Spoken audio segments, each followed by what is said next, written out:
খুলনায় ঝটিকা মিছিল করেছে আওয়ামী লীগ। রোববার 20শে এপ্রিল সকালে নগরীর জিরো পয়েন্টে মিছিল করেছে খুলনা জেলা আওয়ামী লীগের নেতাকর্মীরা।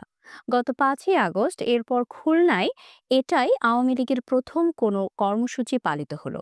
ইতোমধ্যে ঝটিকা এই মিছিলের ছবি ও ভিডিও সামাজিক যোগাযোগ মাধ্যমে ছড়িয়ে পড়েছে। একটি ভিডিওতে দেখা যায় খুলনা জেলা আওয়ামী লীগের ব্যানারে নেতাকর্মীরা বিভিন্ন স্লোগান দিতে দিতে জিরো পয়েন্ট এলাকা প্রদক্ষিণ করছে। তবে মিছিলে জেলা আওয়ামী লীগের শীর্ষ পর্যায়ের কোনো নেতাকে দেখা যায়নি। আওয়ামী লীগের নেতাকর্মীরা জানান তাদের নির্দেশনা ছিল মিছিলে পরিচিত কোনো মুখ থাকবে না। এ কারণে উপজেলা ও ইউনিয়ন পর্যায়ের অপরিচিত নেতাকর্মীদের দিয়ে মিছিল করানো হয়েছে। আওয়ামী লীগের নেতাকর্মীরা জানান তাদের নির্দেশনা ছিল মিছিলে পরিচিত কোনো মুখ থাকবে না।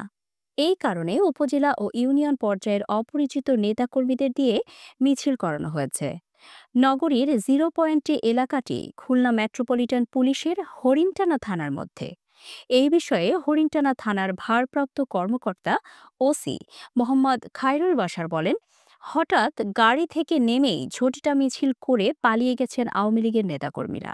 সকালের দিকে হয় সেই সময় রাস্তাঘাট অনেকটা ফাঁকা ছিল।